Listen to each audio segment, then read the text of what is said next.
खुदा यस्सु मसीह के नाम में आप सबको सलाम।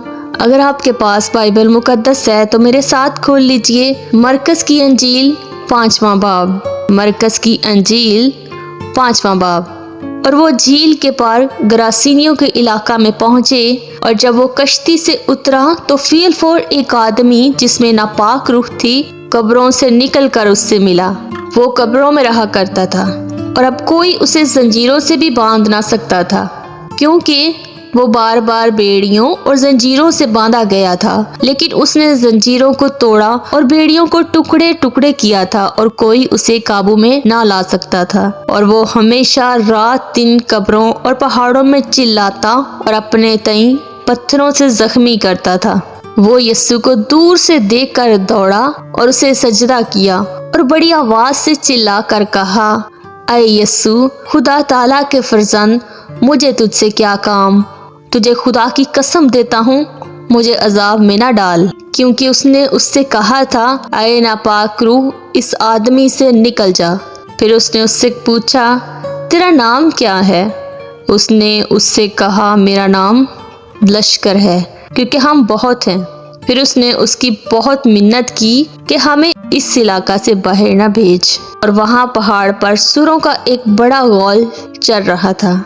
बस उन्होंने उसकी मिन्नत करके कहा कि हमको उन सुरों में भेज दे ताकि हम उनमें दाखिल हों। बस उसने उनको इजाजत दी और नापाक रूहें निकलकर सुरों में दाखिल हो गईं। और वो गौल जो कोई 2000 का था कड़ाड़े पर से झपट कर झील में जा पड़ा और झील में डूब मरा।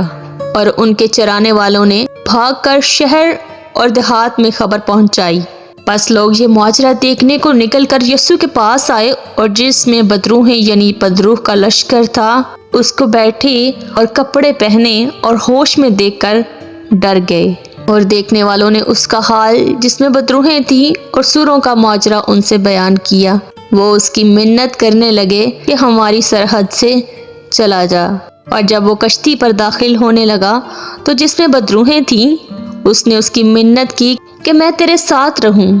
लेकिन उसने उसे इजाजत ना दी, बल्कि उससे कहा कि अपने लोगों के पास अपने घर जा और उनको खबर दे कि खुदावंद ने तेरे लिए कैसे बड़े काम किए और तुझ पर रहम किया।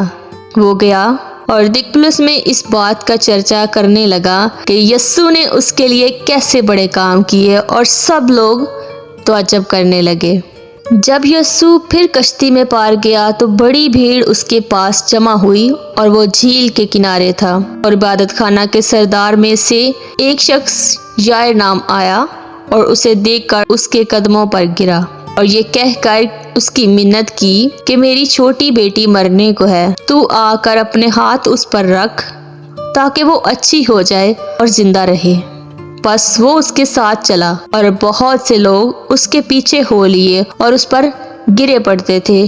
फिर एक औरत जिसके 12 बरस से खून जारी था और कई तबीबों से बड़ी तकलीफ उठा चुकी थी और अपना सब माल खर्च करके भी उसे कुछ फायदा ना हुआ था, बल्कि ज्यादा बीमार हो गई थी।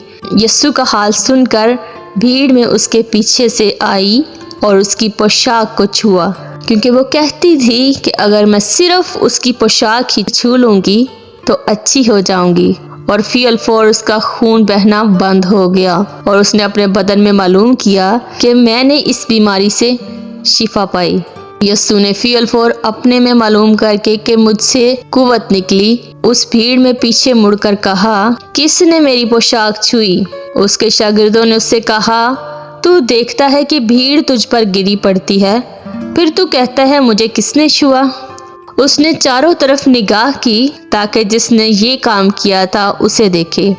वो औरत जो कुछ उससे हुआ था महसूस करके डरती और कांपती हुई आई और उसके आगे गिर पड़ी और सारा हाल सच सच उससे कहा। उसने उससे कहा, बेटी, तेरे ईमान से तुझे शिफा मिली, सलामत जा और अपनी इस बीमारी से बची रह। वो ये कह ही रहा था कि इबादत खाना के सरदार के हाथ से लोगों ने आकर कहा कि तेरी बेटी मर गई, अब उस्ताद को क्यों तकलीफ देता है। जो बात वो कह रहे थे उस पर यस्सु ने तवज्जो ना करके इबादत खाना के सरदार से कहा, खौफ ना कर, फक्त एतकाद रख। फिर उसने पतरस और याकूब اور یعقوب کے بھائی یوحنا کے سوا اور کسی کو اپنے ساتھ چلنے کی اجازت نہ دی، اور وہ عبادت خانہ کے سردار کے گھر میں آئے اور اس نے دیکھا کہ ہلڑ ہو رہا ہے اور لوگ بہت رو پیٹ رہے ہیں، اور اندر جا کر ان سے کہا، تم کیوں گل مچاتے اور روتے ہو؟ لڑکی مر نہیں گئی بلکہ سوتی ہے۔ وہ اس پر ہنسنے لگے، لیکن وہ سب کو نکال کر لڑکی کے ماں باپ کو اور اپنے ساتھیوں کو لے کر جہاں لڑکی پڑی تھی اندر گیا، اور لڑکی کا ہاتھ پکڑ کر اس سے کہا، تلیتا کومی، جس کا ترجمہ ہے، اے لڑکی میں تجھ سے کہتا ہوں اٹھ۔ وہ فی الفور اٹھ کر چلنے پھرنے لگی، کیونکہ وہ 12 برس کی تھی۔ اس پر لوگ بہت ہی حیران ہوئے۔ پھر اس نے ان کو تاکید سے حکم دیا کہ یہ کوئی نہ جانے، اور فرمایا کہ لڑکی کو کچھ کھانے کو دیا جائے۔ پاک کلام کا پڑھا اور سنا جانا ہم سبوں کے لیے برکت کا باعث ہو، آمین۔ God bless you.